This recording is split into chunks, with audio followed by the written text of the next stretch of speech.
Special series Ferraris come along roughly once a decade, and 2025 marks the arrival of the Ferrari F80.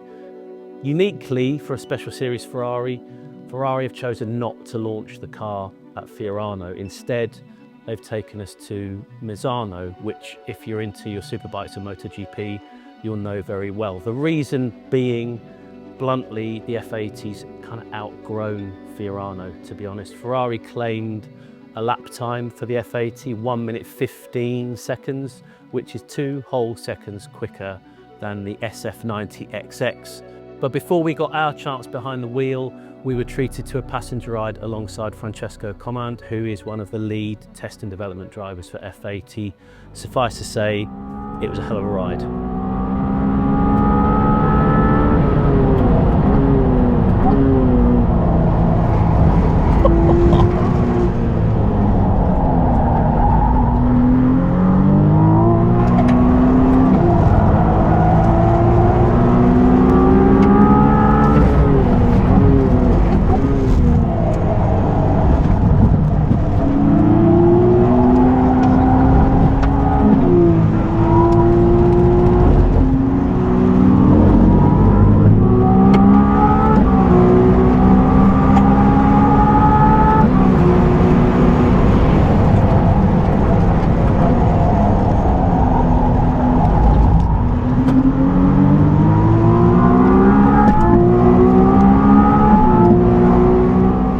Passenger rides alongside Ferrari test drivers are always special, but I think it was really important that Ferrari gave us that opportunity, simply because had we not had the chance to experience quite what the car was capable of before we drove it, I don't think any of us present would have had the confidence to push quite so hard, because the limits of the car and the capabilities of the car are so high. So passenger ride done, it was then our turn to drive on track. We had 3 sessions, always with someone alongside, and yeah, see what you make of it.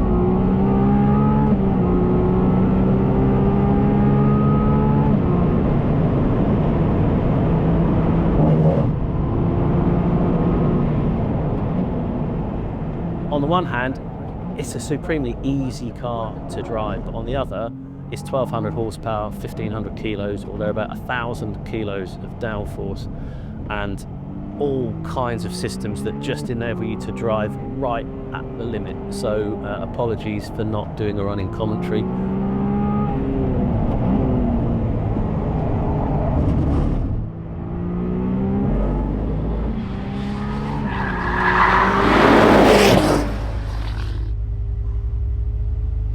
I love it. I think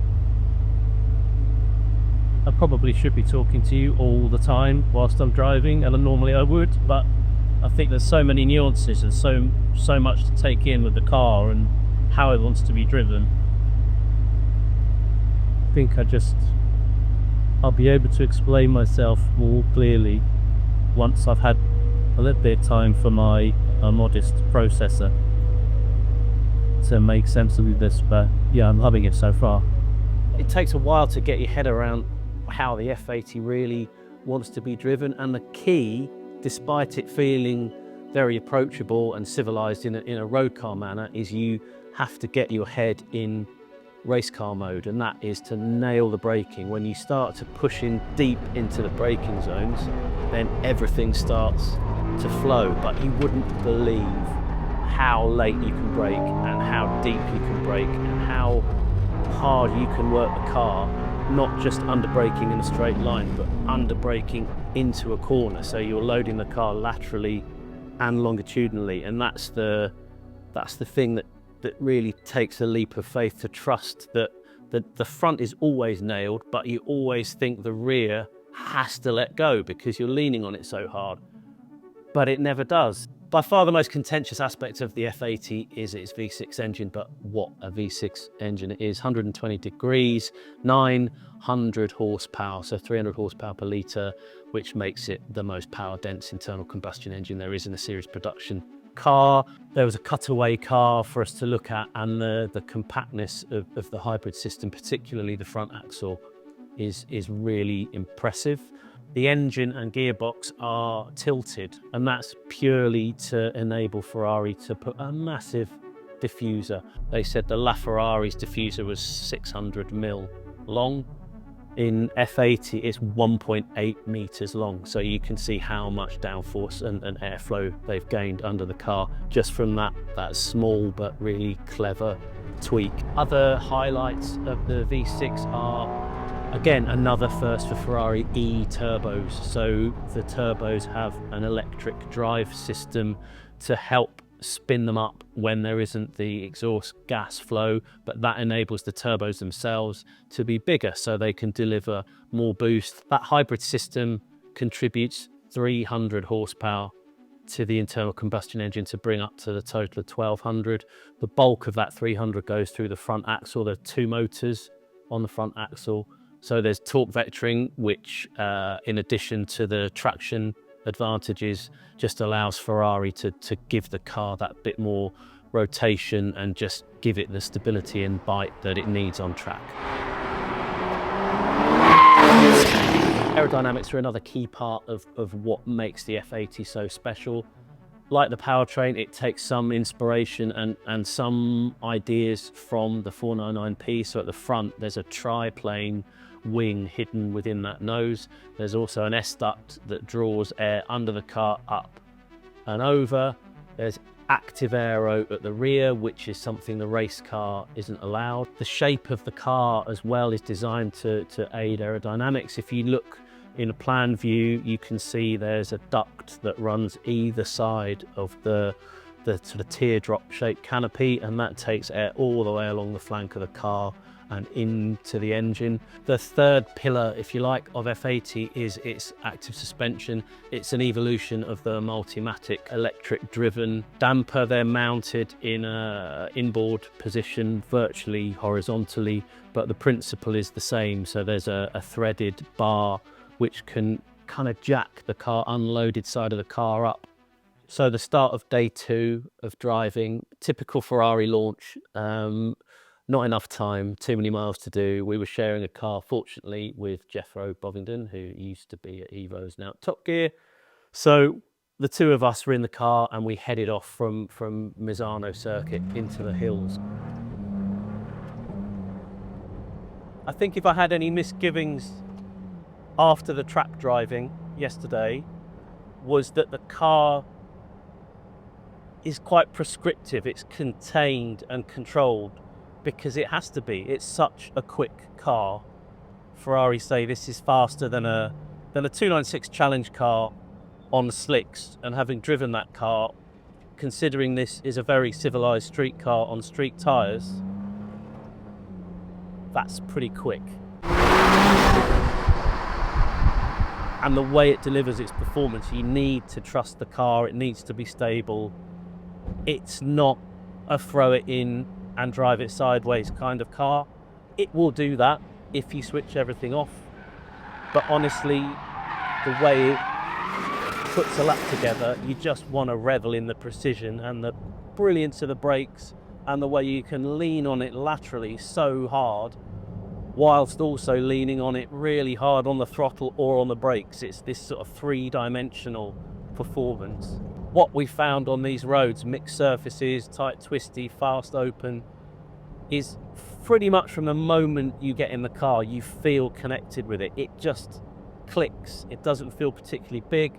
Visibility is really good from the mirrors, and those flat sides create a brilliant reference point to place the car, so it's easy to drive. What I wasn't expecting is all the attributes that make it brilliant on the track. These incredible brakes, absolutely stunning brakes, and the transmission, and the side slip control, and the active dampers, and they all come together in a different way on the road. It just feels so agile and nimble and connected, rather than controlled and aloof and cold, which is what I feared the technology would bring. I absolutely love this thing.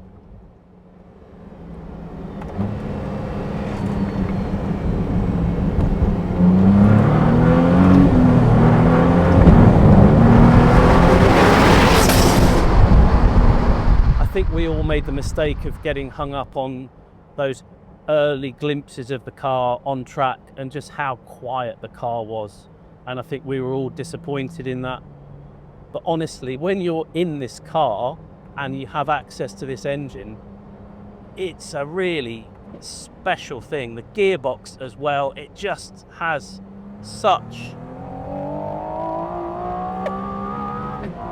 ferocity and aggression and immediacy, and it performs like no other Ferrari before it, and that is the point, and the means by which it achieves that performance is also the point. So whilst we would get quite hung up on the fact that it isn't a V12, I think now, having spent time with the car and had time to think about it, it would be perverse to fit this car with anything other than this engine. I said it when I was driving on track, and it's so much more true on the road, but the cockpit is absolute genius. I love it. It's so simple and pared back and intimate, because the passenger seat is set slightly back. You don't really have a sense that there is a seat there. It's quite selfish, but as a passenger, you get to view the driver at work with your own space around you. I've complained about Ferrari switchgear and haptics, but strangely this seems more intuitive. You can pick out the information you want on the dash much more clearly, I find, and because there's nothing else really to distract you, your focus is straight through the screen, which is totally appropriate for a car like this.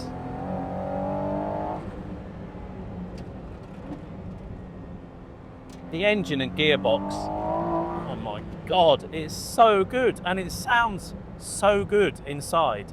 Honestly, I couldn't care less what it sounds like outside, because when you're in it, my god, it suddenly, this is the halo car this V6 has been waiting for. It's not the 499p, it's not the F1 cars, it's this. This is the car. It sounds and feels so potent and angry and fierce. And the gearbox is, you just get this brilliant gunshot report on the upshift, and you get the surge of torque and the big turbos, so you get all the boost, but you don't get the lag because of the e-turbo technology that helped them on their way while they're building up exhaust pressure. I think perhaps our love affair with analog, it will never be over, but I think this car proves that we could be ready for a new love affair with technology. It doesn't seem to take anything away to me, and I love classic cars and modern classic cars and the rawness of their performance and their powertrains and their foibles.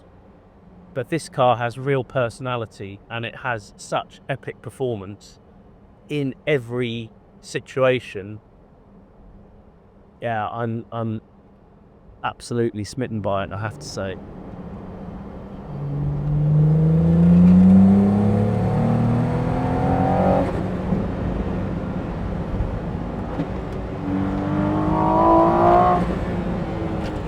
I think hypercar has somehow been hijacked by cars which have such tightly focused performance and capabilities that hypercar is an excuse for compromise, and this car apparently has no compromises.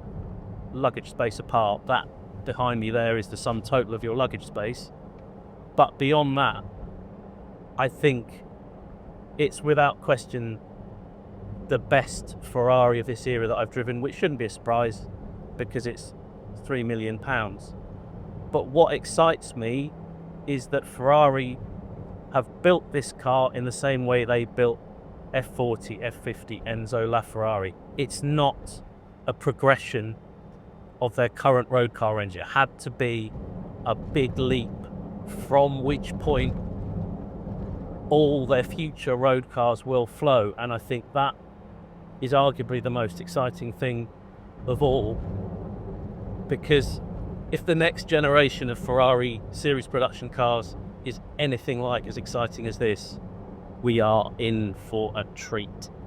So a few days have passed since I got back from the F80 launch, and I've needed that time for it all to percolate through my head, to be honest. Sometimes you drive a car and you absolutely get your head around it straight away, and the nature of this job is you're done and you move on to the next. But I keep thinking about it. Whenever I see a picture of it on my phone, I'm like, oh my God, that looks so good.